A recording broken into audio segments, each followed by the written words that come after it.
Are we live, people? Yes, we should be on the right screen. Let's check. Ben Berkenbosch is live now. We are live. That's awesome. Let's check it out. Yeah. Okay. There we go. Actually, this is not very pleasant because I think we are clipping a bit there. Okay, I think it should be good. So, this time we're gonna break down For a Broken Dream, which I'm very excited about. We will start in like 3 minutes. So welcome if you're already there. I'm gonna send the link on my Discord and Instagram, and then we can go ahead. And let's see. It's gonna be fun.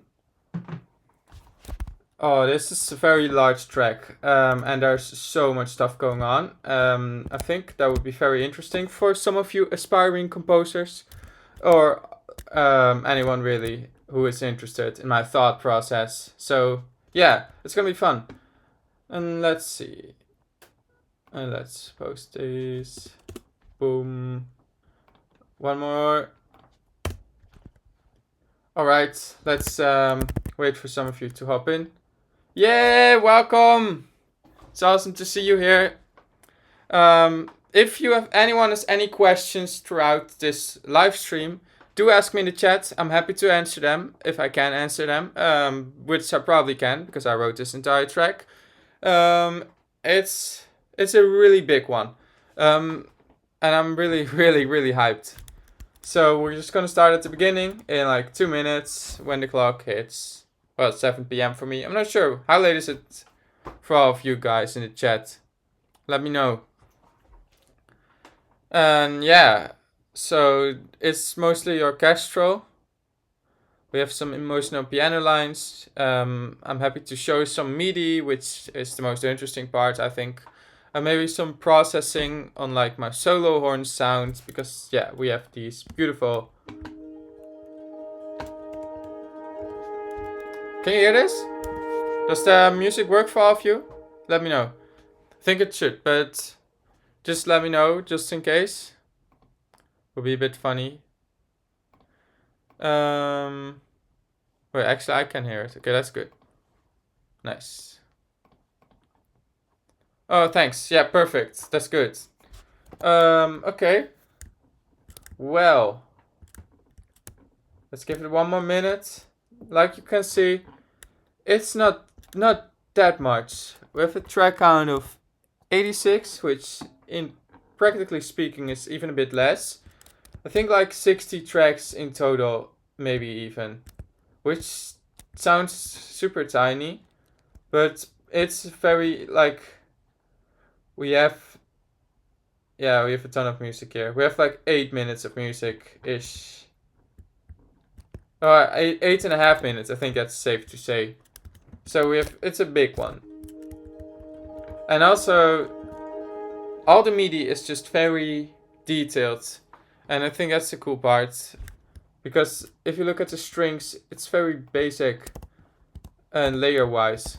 But then when you play it, it's harmonically, there's a lot of going on. And then there's also a lot of CC data.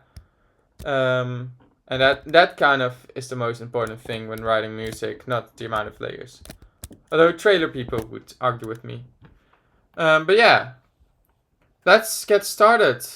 I'm really happy to show this one. And this is one that I spent so incredible many hours in. Not many of you know this, but I've probably spent over 100 hours. I mentioned this a few times on Discord, I think. So yeah, over 100 hours has been gone into this beast of a track. And there's a lot of details like tempo changes and MIDI, but also like rewrites, which I think is a good thing to talk about. When writing something like this, I just wanted everything to make sense, and this is kind of where all the themes in the album come together, which I will talk about in a bit. It's good to like test some ideas and scrap some. I have some whole sections that I scrapped and that are not in there anymore, just to make sure everything works really well. Not that I'm suggesting not finishing your stuff, but it's more like, if you're not sure if you should try A or B, you should just put them both in, try them out both, and then see if you like them. If you like neither, go for a C, find a C. If that one doesn't work, find an ID D until you have something that works. Anyways, let's get started with the intro. The intro is very simple, but still very cool, I think. You have this little harp pad, which I made in Arcus. It's just, I use this to crossfade some layers. It's all harp layers, essentially. And I drowned it in black hole. Just quite a bit of reverb. It has such a magical sound. Just really like that. But on its own, it's boring, of course. Well, not boring. It's just, it needs something. A melody. And that's all there is to this part. Very John Williams-like.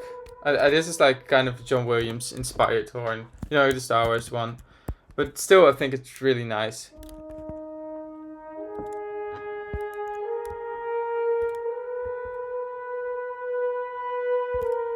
And then together they do like,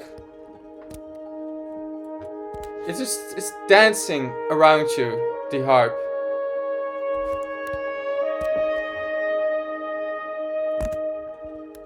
So that's basically intro. One interesting part about the intro is that I designed this track to work straight after Yearning. Yearning is the track that comes before that. You can even see, oh, this is funny. This is an old demo, so this is not even the final version. But this is what I put in to test out the ending of Yearning. Which you should be able to hear. I think, yeah, it's routed correctly. Same horn sound. Well, sort of. This is more like a sample. But you hear how smooth that sounds. New song. I think it's very cool.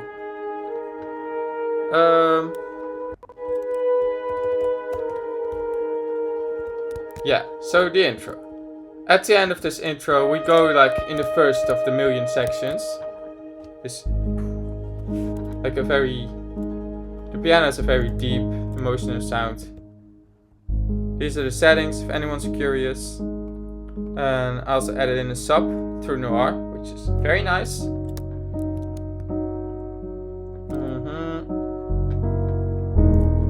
And these are broken. But yeah, you also have the harp sound, this atmospheric dancing harp sound in the background. And besides that, I also have this wind sound, which is quite interesting. It's made out of some random sounds. I think it's like scraping some wood. And then on top of that, I put Valhalla Shimmer, which is like the main thing. Just on 100%. And it's really cool because this actually makes it feel like wind. It just sounds like wind, right? So I think that's very cool.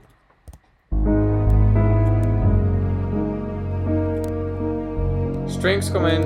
It starts very simple, just bass and cello. You can see it's playing quite a bit higher. So you have the bass just being the bass line. It's not on time.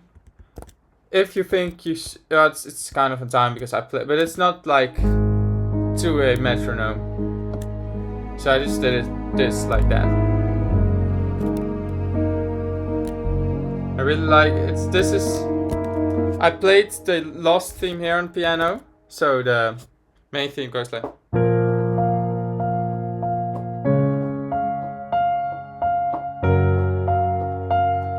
And now I just did like.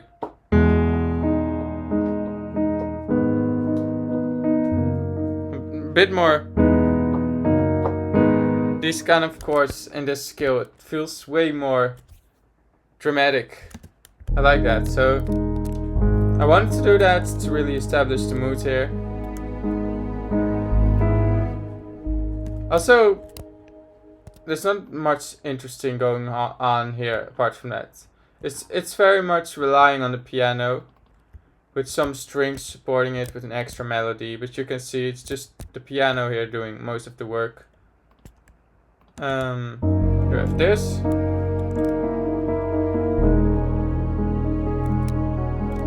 Which is just some improvisation, which I kept in because I really liked it. And then boom. It kind of gets silent.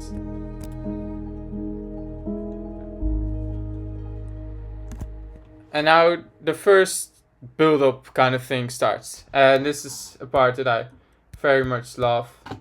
Yo, Ron, it's great to see you. Welcome to the stream. We have, we just started on doing the intro and everything. Now we're gonna go to the first build-up part. It's a very long song, so I don't want to take too long on every part. But I think, particularly this one doesn't need much elaborating. Although, I'm kind of curious. Maybe some people would like to see the solo horn, the settings that I used. Because I've heard quite a few people say to me that they really like this sound. I do too. It's CSB. For anyone who's curious. It's just CSB, solo horn, room mics dominantly with a few main mics. Like the main mic is not that loud. It's very Star Wars, that's what I said before. But yeah. It's kind of hard to get a good solo horn sound, but if you know what to do, it's not that tricky. I think the most important aspect of this entire thing is relying on the softer dynamics. So that's what I did. If I were to put that up,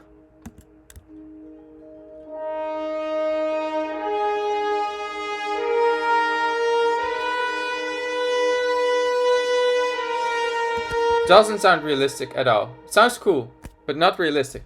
And the soft dynamic just... it's very smooth. No, the loud one is not very Star Wars. The soft dynamics are way too soft, so I put on a gain. I also widened the room, which is because CSB is quite narrow and it just doesn't really blend with the rest of the song that well. Or did I? Oh, hey, okay. It's a bit narrow, CSB. Any of the Cinemax Studio series is quite narrow. So room widener kind of widens the room that it's recorded in, which is not necessarily a small room. It's just the way it's recorded. It's a bit weird. There are no dumb questions. Well, maybe, but no. Go ahead, ask them. Ask ahead. But yeah, like the room widener, just you can listen A, B.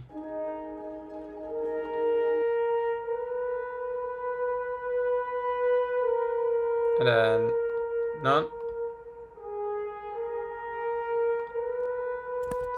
It's a bit more spacious, right? A big part of the spaciousness also comes from the massive amount of reverb that I put on it. It's not that massive. Quite a long decay with mix 27%. It's well. Right. Yeah. Okay. So sometimes you have an instrument which is playing softer dynamics and it's super soft and you have trouble hearing what you're doing until you put the volume way up. What do you do?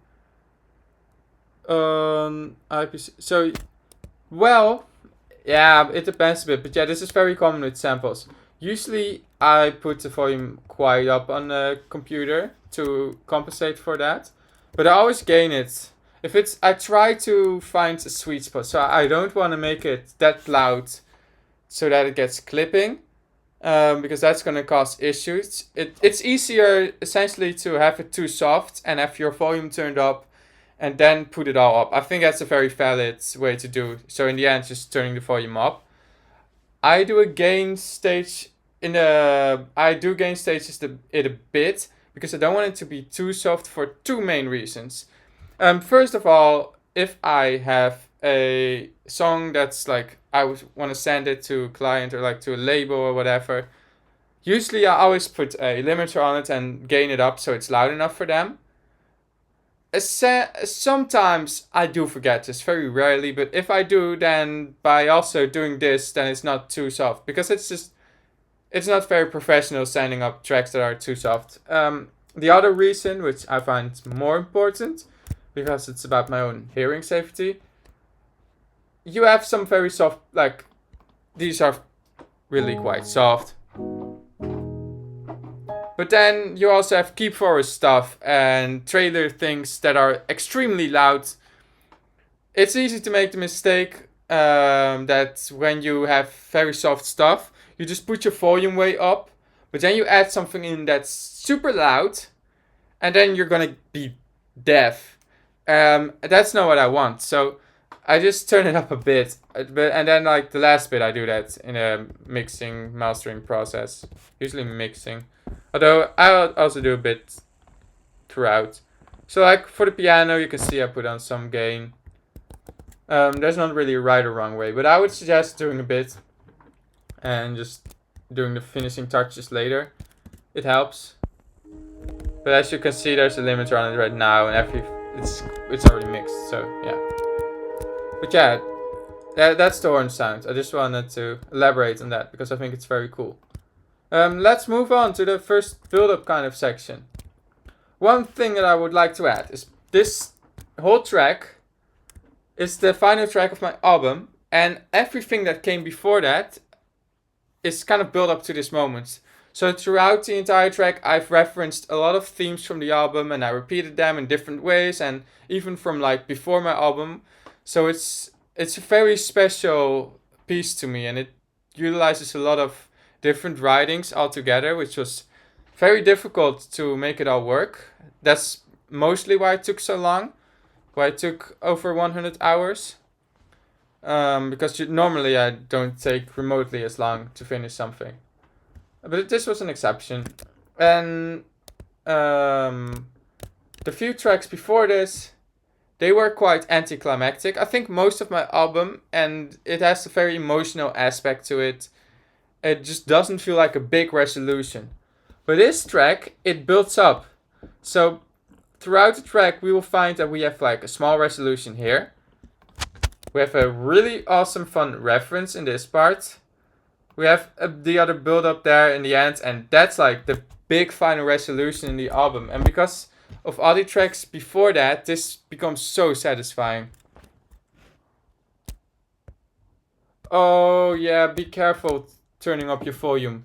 You never make sure your always gain states the bits. So I mean, it's easier for mixing reasons to turn up the volume later, but for hearing reasons, I would just suggest having it turned up at least a good amount, so you're not switching between this and this.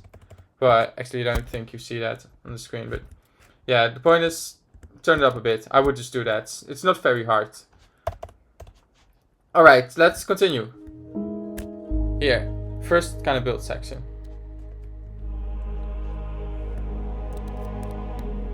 You immediately hear, like, it has more weight than the section before that, and that's because of the sub bass mostly, but not just because of the sub bass. But you can hear, it's just the bass line. It's very simple.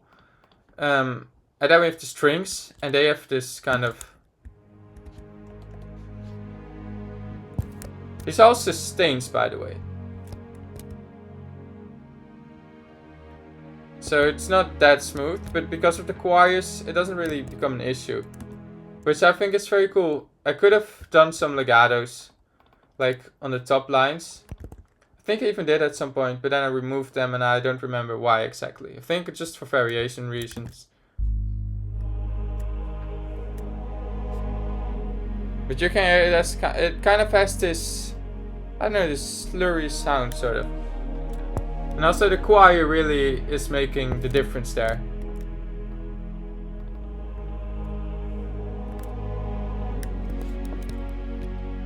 It's not very complicated this, but it's very emotional. And here this is like a growing bit. So yeah, this is...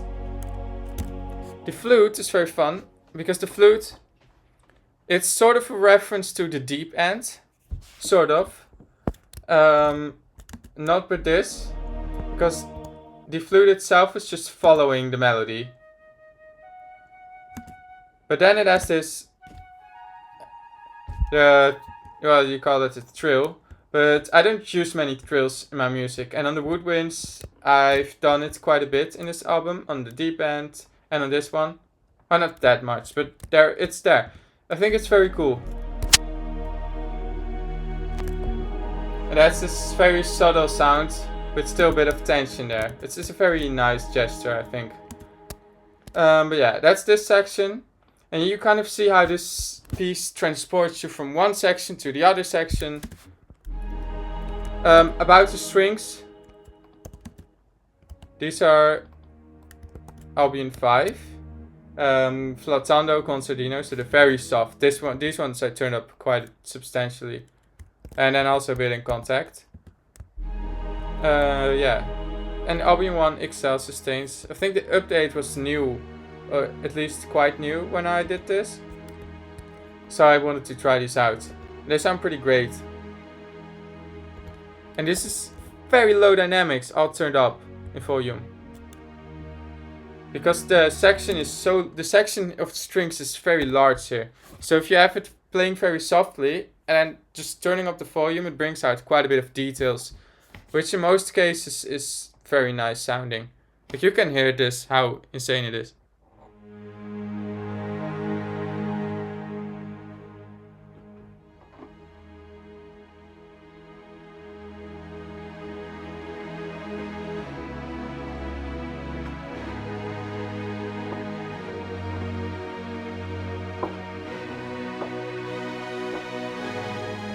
Yeah, so it's quite... So I really like that. It worked very well for this. And then we have another piano section. But here's where it really gets building. The piano repeats exactly what happened before with the strings, but then with piano.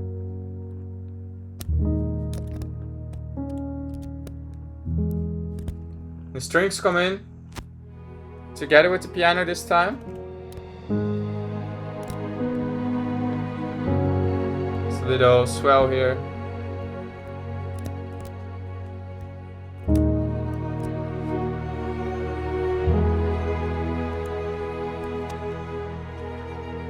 And this is where the strings go down in tempo, which is very cool. It goes from 80 to 64 or something. 68 even, so that's a bit faster. But you can hear that. It feels very adventurous.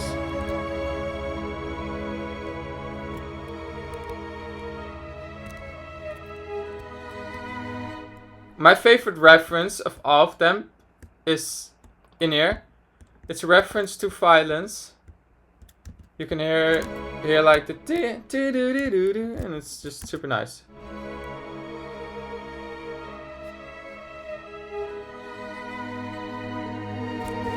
So I think it's very sweet having a reference like that in there. Because I wanted to mesh most of the themes from the album together, which I kind of succeeded in. It's just, it had to feel like a journey that worked, so yeah. This just worked perfectly, because this otherwise gets quite boring, but it's like an unexpected twist. Yeah, it's funny, right? But if it's gone, it will make it more boring. The reference is very subtle indeed. I don't think most people notice it. It does really move the piece forward, because it's just subtle change. And then, Bob. Really like this.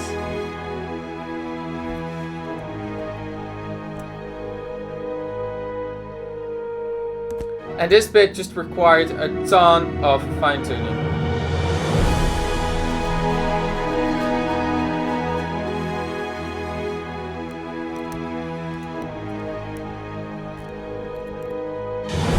I think this is a part where we can talk about quite a few things for a bit.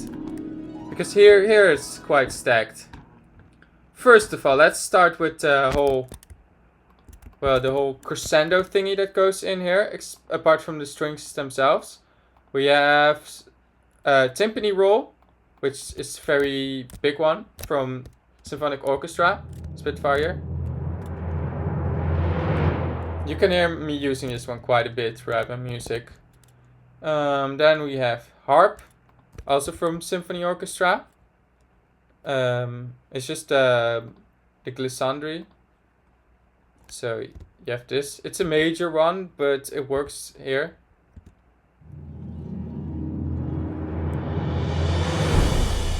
Because it's on the relative major of the key of the song, which is in minor, but it works because, yeah, it has the same notes.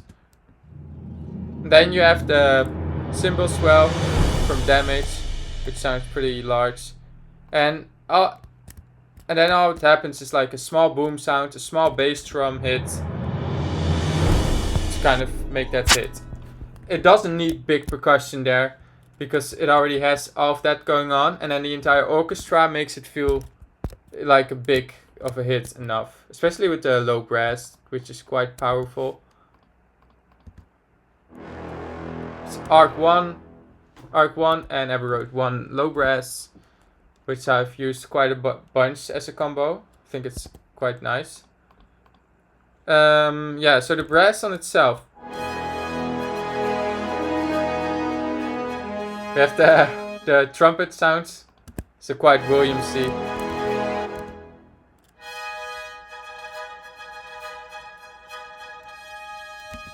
I didn't really time these. I just played it and adjusted it until the sweet spot was found. But I wanted to make sure there's extra emphasis on these last notes here. So these, that one, and then it's just like kind of lingering out.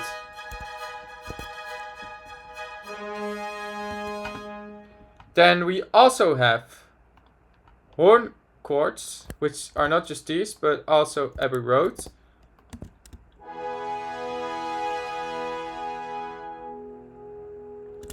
You can hear the Abbey Road ones are very soft and mellow, and the CSB ones are quite loud. I don't think I've mixed these at all. I wanted them to sound a bit full, so I didn't do much to them anyways. These ones are very mellow, so these are mostly important for this part, because it kind of, you have this, so you start with the loud horns, the sharp horns, and then the other horns that are in the background, they still kind of linger over, so it's not just boom, done.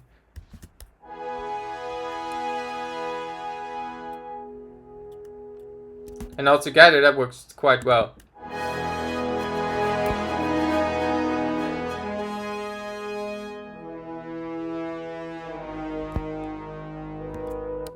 Horns, we have these.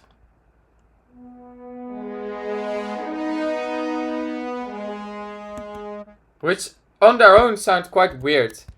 But the main idea is this one is kind of following these over here.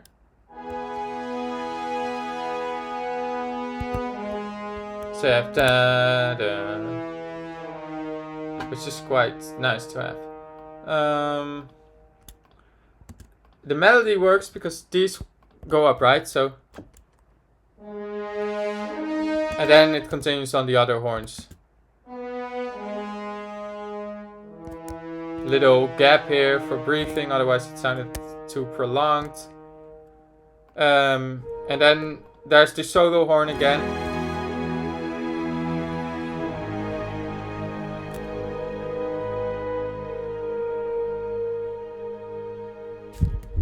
Which kind of, the solo horn kind of gives that feeling of breathing out, but then in orchestral context.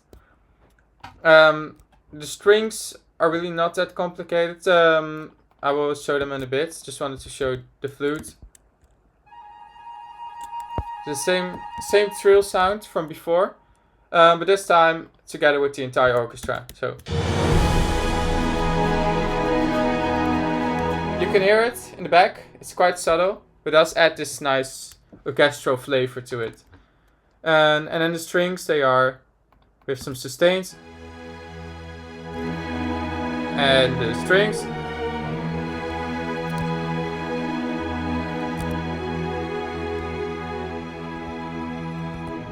So it's not entirely satisfying resolution. Also, these whisper sustains from Pacific are also here. And they are quite essential. If you don't have them,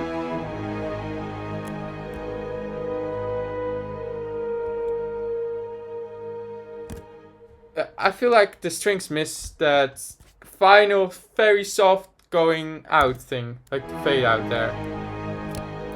So the whisper sustains help. And then here we have the surprise, which is maybe not that surprising given the title.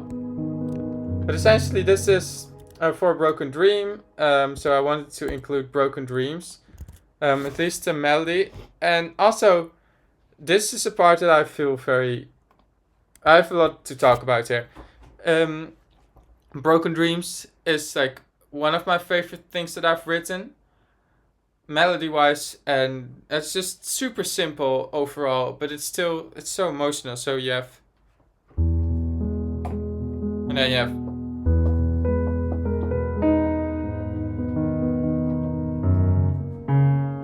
so it's kind of bittersweet, and I really like the melody.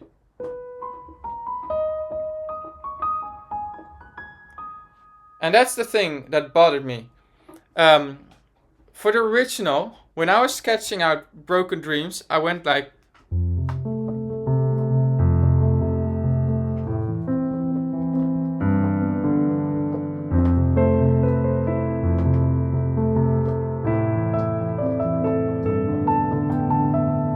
I didn't include that in Broken Dreams. In Broken Dreams, I kept it more in a safe way, in a way. So Broken Dreams, I think, it works very well as a track, but for me it wasn't done, it wasn't finished. I wanted to do more with it. I wanted to make a more sophisticated version that I've been playing so much and that was still living in my head. But then for so long I thought, yeah, but it's so weird to repeat that same thing in a second song, because yeah, why would you do that? But that's just a rule that you can make for yourself, but it doesn't really help. I really, really like to do that, so that's one of the big reasons this piece felt so satisfying to me, because I finally got to make that more sophisticated version of Broken Dreams in this huge track where so many themes and music for me come together. So it's kind of like, it's very personal, but I'm really happy that all of these things come together here. So yeah, here we have Broken Dreams. Also, it's one semitone lower than Broken Dreams, which just works so well. And it's a bit slower here. But then here we go faster again in this bit. Actually, we go slower. The tempo goes faster. Right, okay, so here I wanted to make it slow for the strings. Because the strings are gonna play like a kind of repeat thingy with the piano, so like a call response. And for that to work well, the strings had to feel very soaring and orchestral. And if it's too fast, that doesn't really sound great. So yeah, here we go with this. Oh, by the way, we also have this cool pad sound, which is also reference to Frozen in Time and to Lost and to Broken Dreams, because they all use a very similar version of this pad. Very magical, I think, the sound. But yeah, here the strings come in.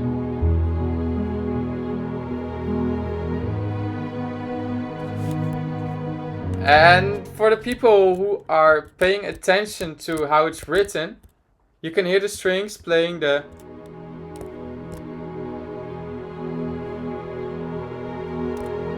very slow version of the horn theme that you have in Lost. So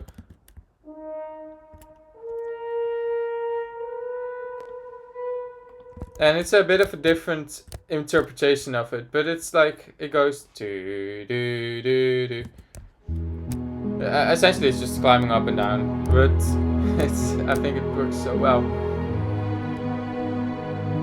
So here it's still a bit of teasing, but here it comes, the melody.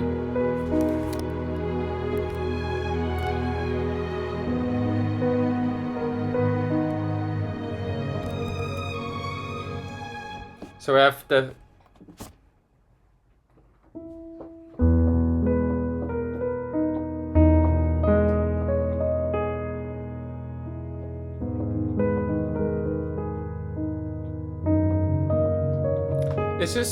It's a call and response between the piano and the strings.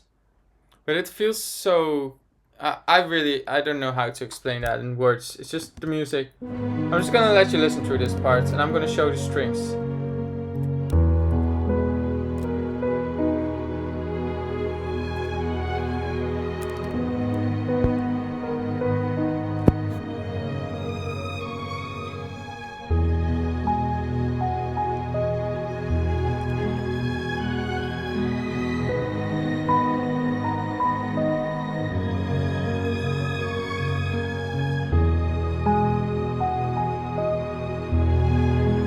More strings come in.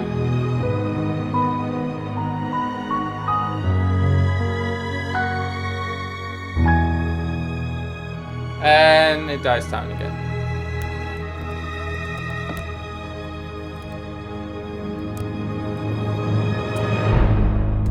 I wanted this to have that big ending because this is kind of a special part of the song. And then you get this crescendo sound. So it feels like a proper resolution there, which I think is more than fair. But because this song is definitely not done yet, I wanted to instantly introduce the solo horn back in after that. Here we go. Again, the same solo horn. Another crescendo.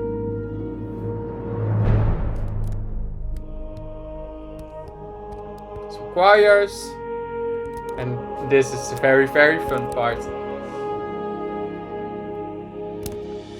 For the ones that want to hear this again, I really like this. It's so simple, but it's a very cool harmony, I think. We have the...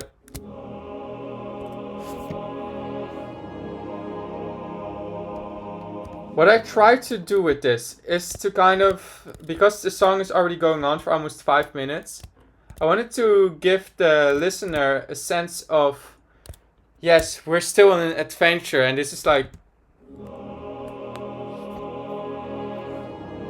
feels very adventurous and magical in a way too, like kind of fantasy music.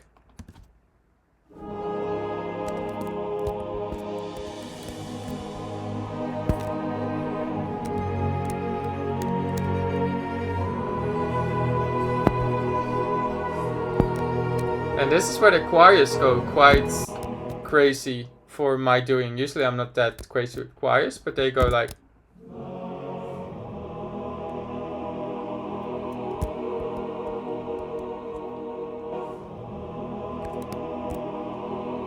So it's like the chord gets built step by step.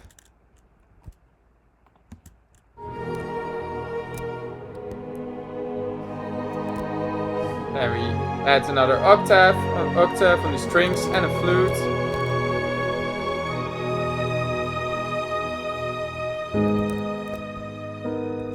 Little piano solo. And this is a plug sound that I really liked. And I have it in... Well, I had it in a few more other places in my album. But it ended up being scrapped, most of the tracks, or they got like rewritten a bit, because I was quite perfectionistic about the whole album, and I wanted it all to make sense as one big story. And yeah, eventually there's a lot of unused music, but they did include this plug, and I kept it in because I think it's quite cool.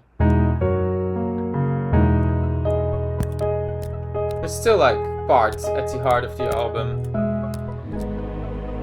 And then here it fades out. And now we get a way more filled up, sophisticated version of what happened before in, like, here. In this part.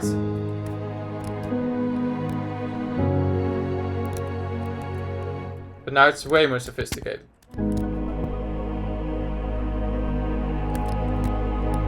It's also a bit longer.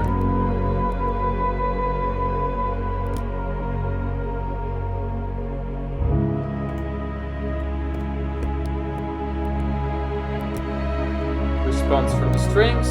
There's a lot of call and response in the whole piece.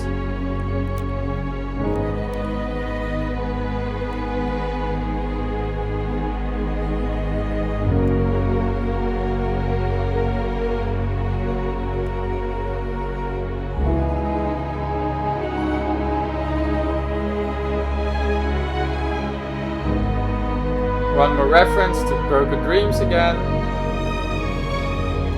And here it really kind of starts with that final build. This might be interesting to go over. The flute.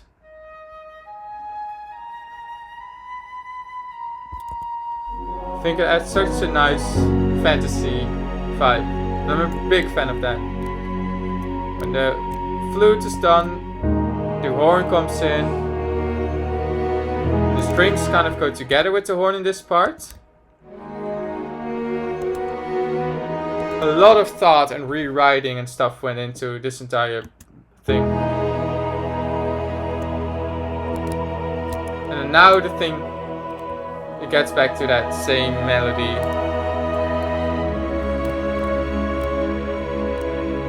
And the violins reference. On its own sounds a bit weird, but together with everything it sounds pretty cool.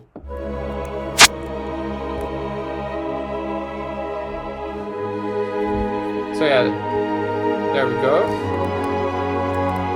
And here is the big build.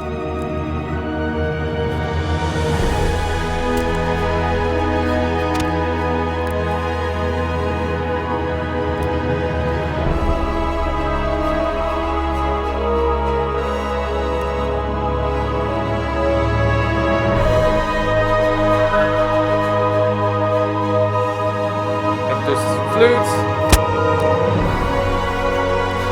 of course the trumpets,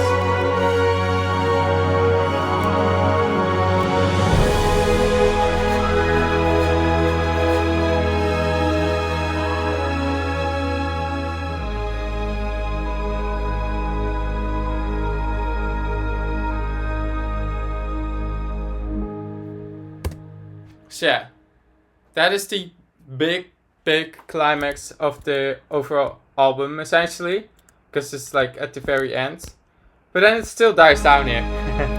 So it's not truly finished. There's always like something more, right? It's like cliffhanger in a sense.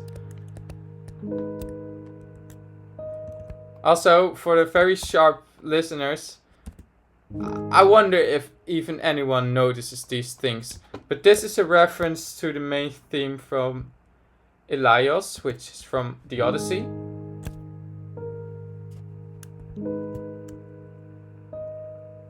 That's cool, right? Because that melody is just connected. I resonate very deeply with it. Yeah. I'm gonna elaborate on the orchestral bit after the outro, because I think that would be nicer. This part, it's really the end of the entire album, and in the entire album we've had this piece.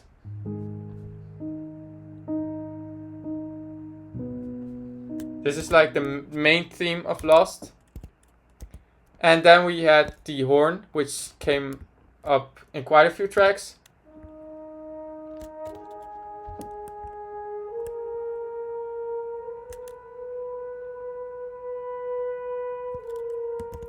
Throughout the entire album, they have not been together like this. They have been like here maybe the Lost theme and here maybe the horn thingy. But here they're just solo. They're very lonely themes. But now they go together, and I was really scared. I didn't know if this would work.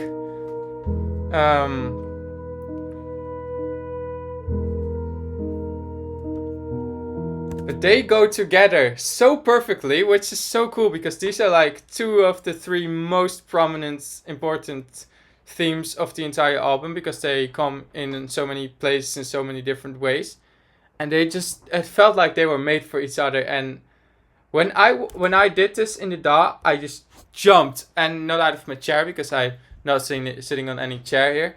But I was astonished in a good way, in a very good way. It just feels so complete, like two lonely entities, but together, which I think is very cool.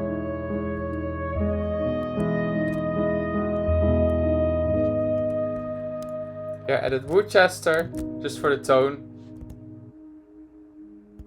You can hear it's just the pads. It makes it more spacious.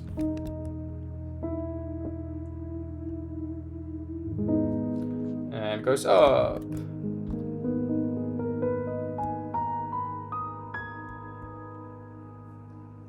And that's like the final bit of the album. It makes me quite sad. But it's I'm very happy about how it all turned out. So now let's go to the orchestral climax, which I'm sure you must be curious about because this is the biggest layered thing. Though still it's quite subtle. It's not like any trailer track. I actually had way more layers going on at first, but I wanted to make sure to not overdo it. So I was very strict with myself. If something is not necessary, I would just throw it out. So I threw out a lot of layers. Well, I have some residual things that I played around with in there, but I didn't end up using. But you can ignore that. Eventually, we only have the important layers. Like, that's what it comes down to. It's just the things that are really important, they are there, and the rest is just this way. Every bit that's there has an important role. So I'm gonna start with the woodwinds first, I think. Oh.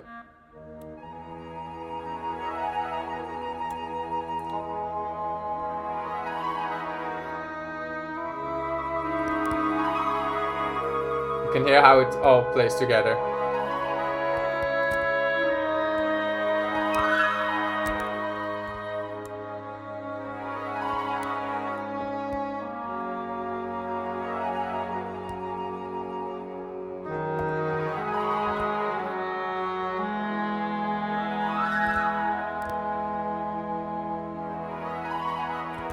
And then here the English horn with that theme from the horn.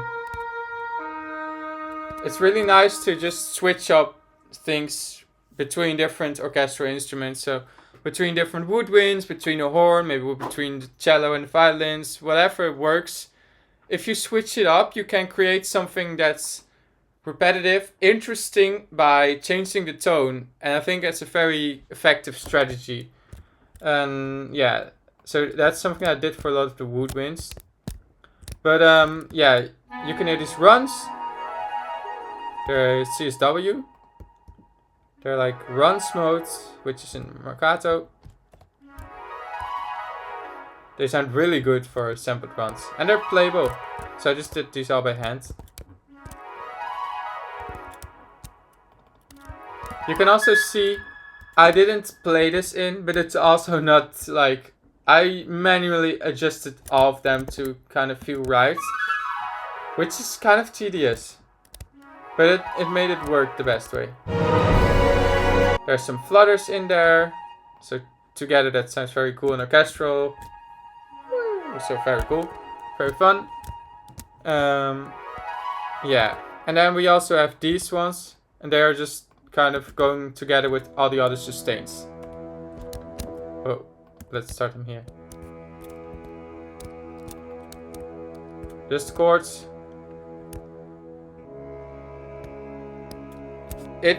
It's very subtle in the overall thing, but you can hear this kind of this bassoony sound that's very prominent and sounds very nice. So that's why this one still I wanted to keep it in.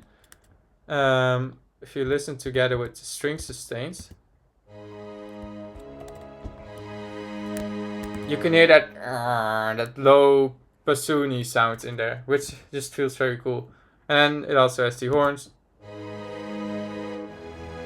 And it also has these horns.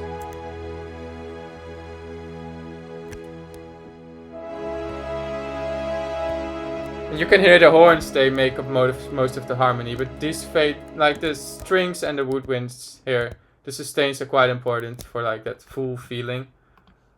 So they keep on dancing around, and yeah. And then we have the strings, let's just go on with that. The sustains, they're exactly the same as on the horns and on the woodwinds, nothing spectacular there.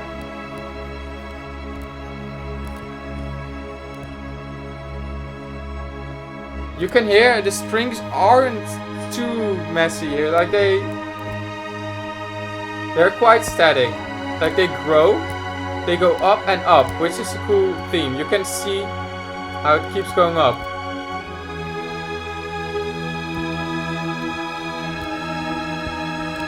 And here it goes down again. Yeah, so basically the strings, they just fill up the space really nice, and they add a lot of high-end sounds to the higher strings. You can really hear that if we play the full thing. Like try to focus on the strings, how they sound in the higher bits. It works quite well for that. But brass-wise, that's for sure the most interesting part about this. And also my most sophisticated brass writing so far. Yeah, let's just start. It's similar to what we had in like the first little hints, but it's just written out. It's the finished version. So it's the same. It starts off with the same trumpets, same horn, but then it goes up again, like you have the horn, and then it goes. I struggled quite a bit with the trumpets, and I'm not really sure what to suggest if you want to write cool trumpet lines. I really did all of these by ear, and I listened to a lot of orchestral music, but I would say they are quite a bit of an experiment for me. So it goes like...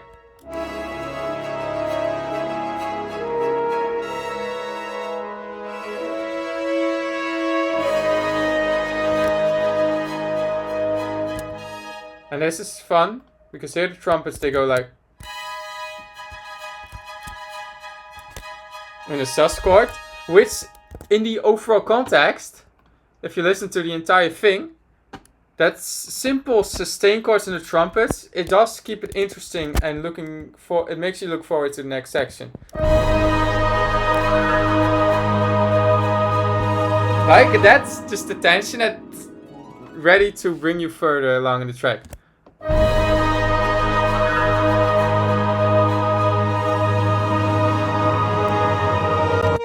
Yeah, and this is harmonically, this is like where it feels very climactic. Listen to the horns. Try to listen to the horns here.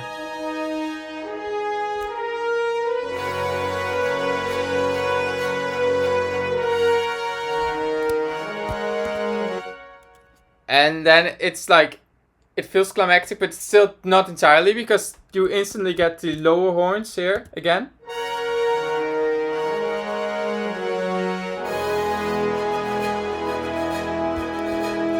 Which is the final kind of orchestral hit. I would say it's a hit, but I'm not sure how to call it. Like the big, powerful chord thingy. It goes down again here. Then the woodwinds follow along with this.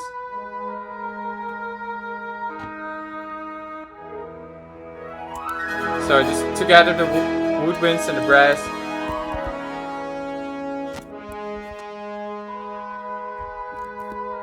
But yeah, that's this part. So overall, it's quite cool. Oh, we also have this bit, the solo horn.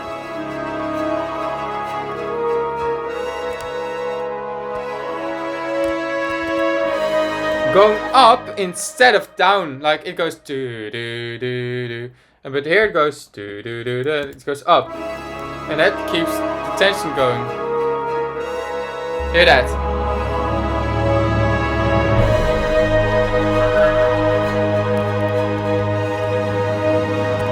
And And it also kind of feels like it's being sustained by the choir, which to find that sweet spot of the choir was quite tricky, even though the choir seems very simple. It is very simple. It's just required quite a bit of finding that sweet spot. So yeah. But that's it for the brass. Then the choirs, like I said, it's just... It's male and female, so it feels very full.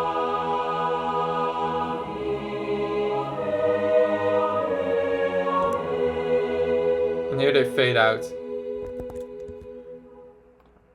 We also have a sub bass in here. This is just following the bass line. Adds a lot of weight to it. And then this... How do you keep the climax from getting messy with so much going on? Is that about cleaning up the harmony so you don't have more than 4 or 5 actually different notes at the same time or something? Yeah. This is a very good question. This is something that I've been struggling with, of course. I think every artist, in a sense, struggles with this. If you look at all the harmonies, it is quite cluttered. It's actually quite insanely cluttered here. The thing is where you put the emphasis. Overall, it does work. You have like this, which could be considered a bit of a problem area. But the thing is, overall, the arrangement, even though it seems like massive, in my opinion, is quite thin. I don't have many layers, like the strings, the chamber size, so the brass, well, the low brass is quite thick. But in the lower notes, there's not too much crazy going on. But to answer your question, it's really, yeah, it's really about the MIDI. Well, actually, I didn't even think that you asked about the mix. But I did like thin up some stuff. Not much, just a tiny bit. Most of it isn't even EQ'd, actually. It's very mix-wise very simple, but yeah, I think it's mostly just replaying and re-listening and just checking the MIDI. It's very good practice to just look at the MIDI like this and to be like, well, there's so much stuff in it, which is good to be aware of. But yeah, you just look at the MIDI and then you can see where are the problem areas. Overall, the harmony is quite good because it's just the triads essentially. So then it doesn't get too dissonant. If you make one of course of these a 7th chord, then it's gonna make the whole thing messy probably. Or if you add some sus stuff, it's kind of tricky.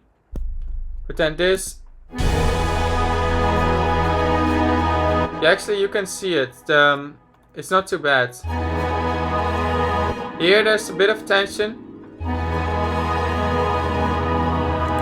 but it instantly resolves, right? So you can consider this part cluttered, so you could maybe move it like this.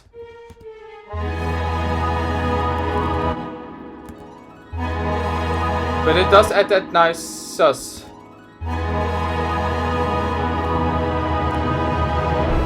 This could also be considered quite cluttered, which actually I think this is on the cluttered side.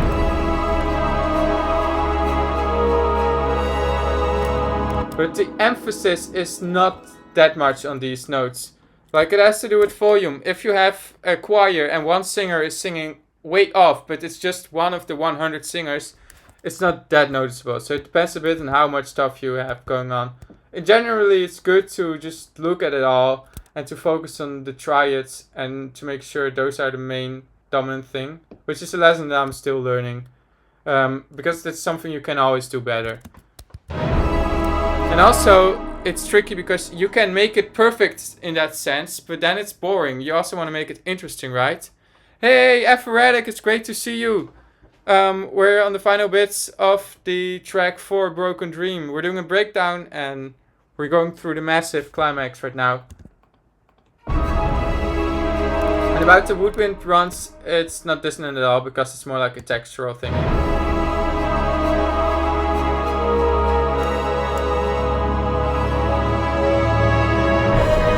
But yeah, I listened a ton to every part that's going on here.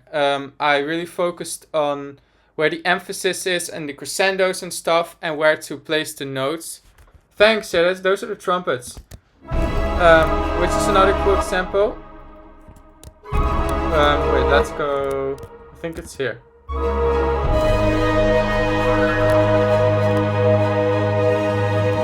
These sus notes, they would be considered dissonant, but it's not bothering in the mix because it's such a separate thingy.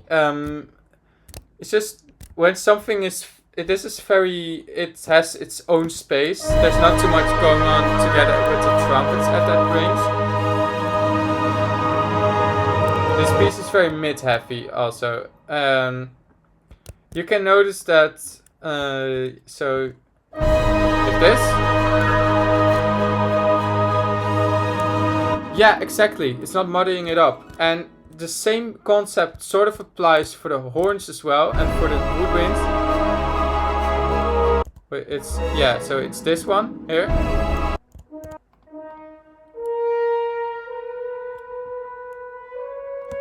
And because the horn is going up chromatically, it definitely does clutter with the harmony. But the horn is quite upfront, right?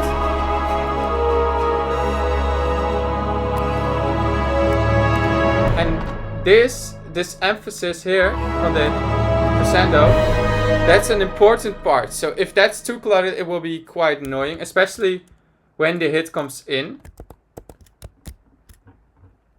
And as you can see, here it's very clean. So it's nicer to start out with a very consonant view, which, like I said, this is cluttered, but since it's just a soft, I think this is the thrill from the woodwinds maybe.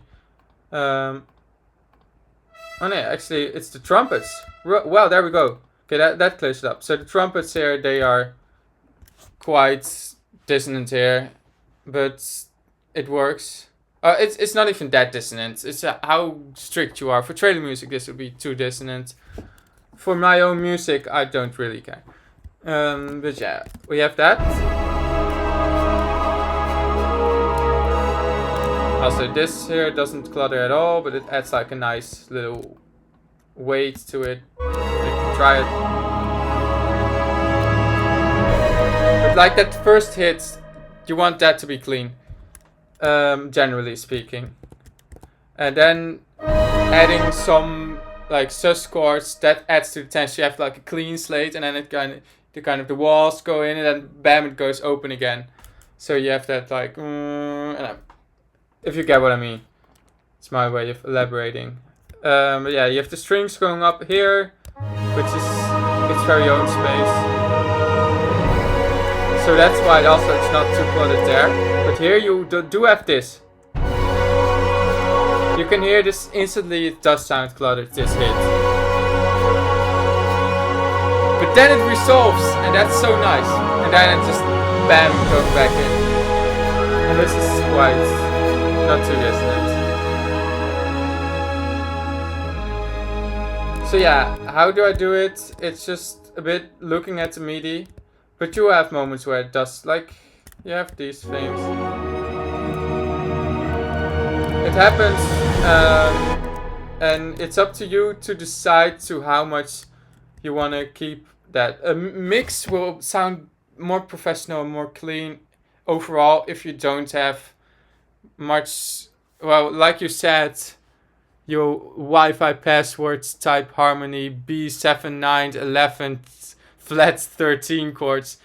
Yeah, you can end up with those. And it's up to you if you want to keep them in. I try to avoid it. But it depends. It depends on the melody so much. I try not to clutter it up, but if it's writing wise, it feels right, then I just do it. It's just a lot of listening to. But looking at the MIDI is the easiest way to just check it out. Just looking at how does this look. Out of my music, this definitely is a bit on the cluttered side. But like I said, it also had to do a lot with the tone of things.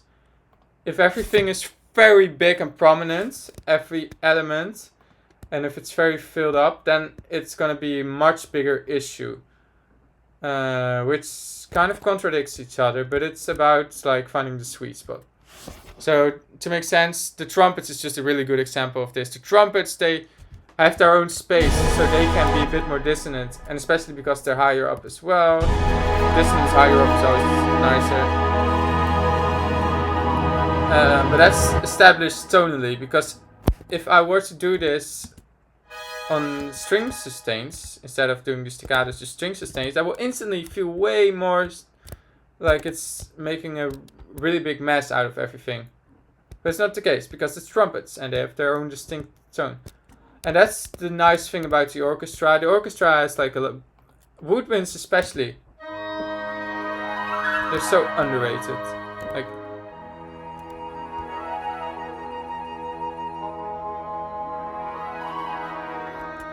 they have such a nice and cool tone. Like they can have their own moments and stuff.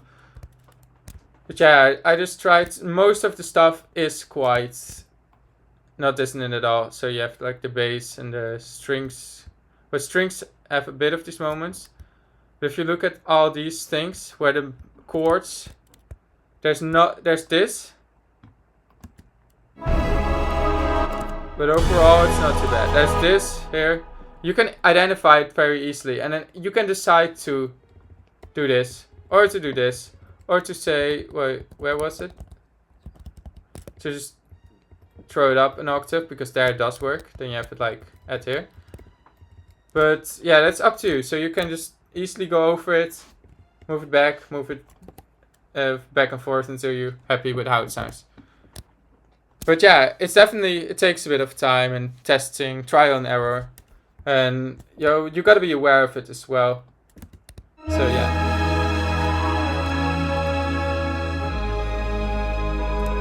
Oh, little subtle. You can hear the harp pads again. And the wind boost.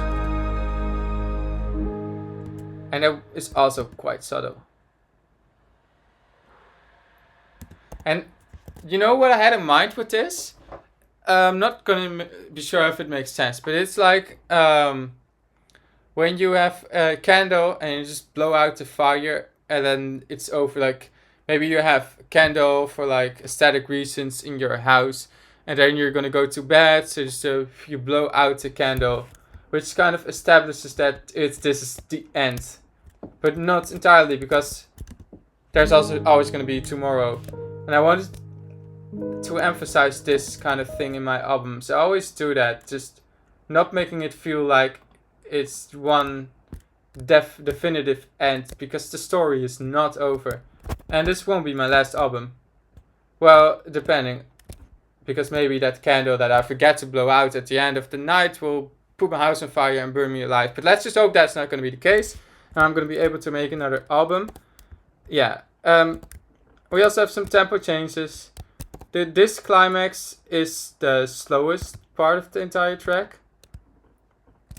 Not by much. This one is like 68 and this one is 66. But yeah, there you go.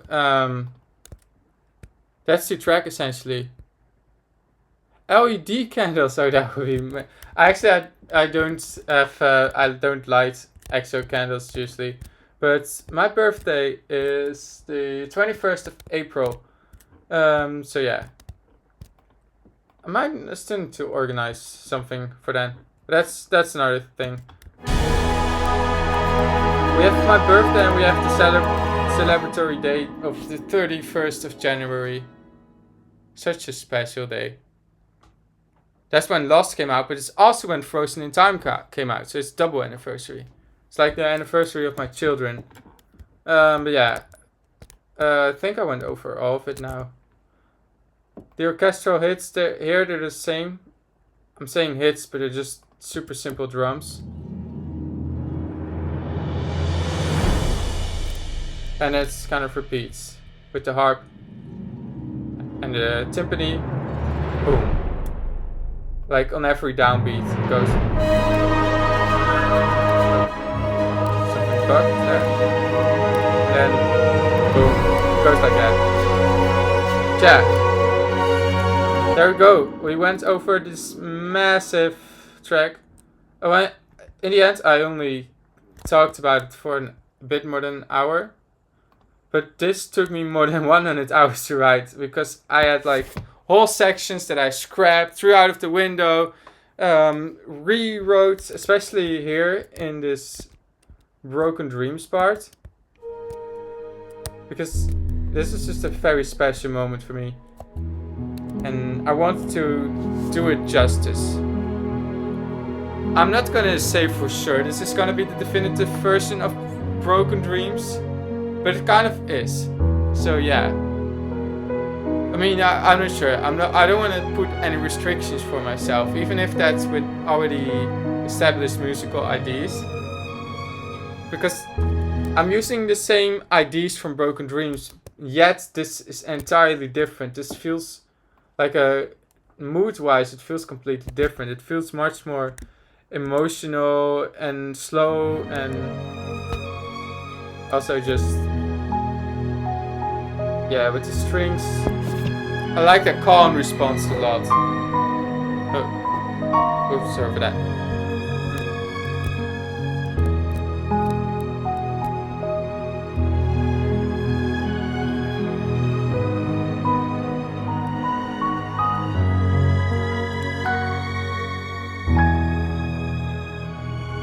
So yeah. And this is just a nice little part. Yeah, something else that I want to share with you, just because I think this is really amazing about horns.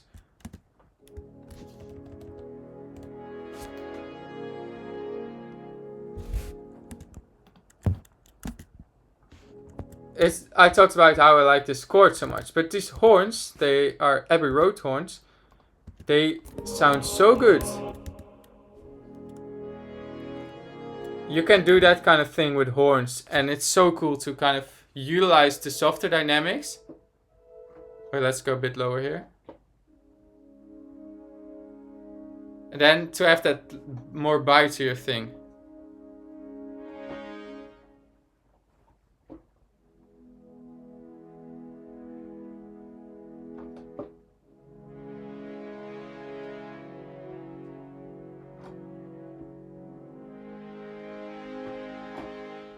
So yeah, in this track I definitely utilized some really nice subtle and non-subtle horns. There's a lot of horns in here. We have, yeah, okay, so if we're gonna be very literal, we have at this point 1, 2, 3, 4, 5. I think, yeah, that's, where's there more? No, we have 5 horns going on here. But then we also have the same amount of horns going on here. Actually, that's 6.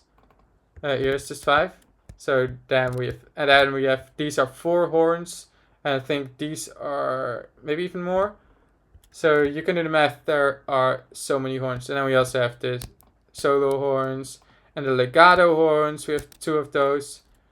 They're really great instruments. And usually I don't use a lot of trumpets, but I got better at doing them because I spent so much time fine-tuning these. Oh my god, that's not... Yeah, and then low brass is not that special or exciting. But there's, like you see, there's no trombones or anything. So it's pretty fun. Also in this section I used a legato horn. Did the same no, not horn, trumpets. I did the same thing as for the horn.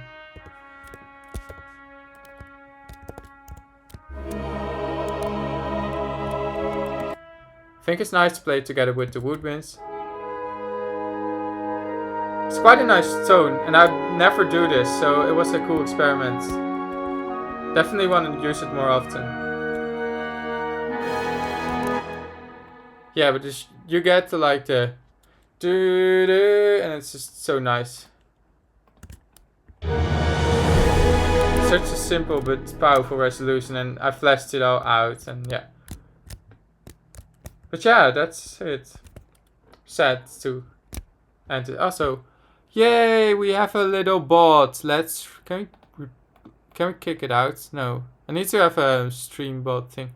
Zam, yo, we just finished with the breakdown. Yeah, it's too bad, but it's great to see you here. I'm gonna put it on YouTube so you all can watch it back, and it will be available on Twitch for a week as well. It's gonna be on YouTube as soon as possible. Maybe today, maybe tomorrow, but somewhere this week for sure. If you do have any questions, I'm still happy to answer them. So Zem, if you have something you would like to know about this track, I'm happy to still elaborate. And I'm sure this is not going to be the last stream. That's what I'm sure of. And I want to do another breakdown stream of violence with Ron. But we got to still check out how to set that up and when to do that. But that might be fun. Might do a few other streams, but I'm not sure if I'm going to do many more breakdowns. Because like I said, usually breakdowns, they're really fun to do, but I tend to do them for my private students, just to kind of help them understand certain principles. And yeah, for streams, I think it's kind of more fun to create something. Oh, well, who cares? But yeah. Yeah, that's it. So yeah, we have the entire breakdown of this is a massive track we went through in a bit over an hour. So yeah, it's kind of impressive for me. Not talking about it too long. Although I've been talking for about an hour straight now. So yeah, it's good for my voice to get some rest. But thank you all for catching up. Yeah, from scratch streams, they're really cool to do as well. It's just nice because you also get a bit of accountability. So that's definitely something I plan on doing in the future. I might do it for one of my upcoming singles or whatever. I still have a bunch to write for labels that I can't show, but there's a lot of music that I want to do for myself. So we can always do streams when I'm doing those. But for now, I'm just thanking you all for being here. It's been a little tight community today, but it's been really fun to talk about this and to show you all the secrets behind this arrangement. And like I said, the biggest part of it is stripping away what's not necessary, listening a lot, listening back, like redoing stuff to make it work. Don't be afraid to kill your bad ideas and to replace it with better ones, but also not to overthink it too much, which I kind of did here. But yeah, it's like the final track of my album. So yeah, it's been really quite a journey. And I'm really happy for you all of being here. So thank you so much. And now I'm gonna end the stream.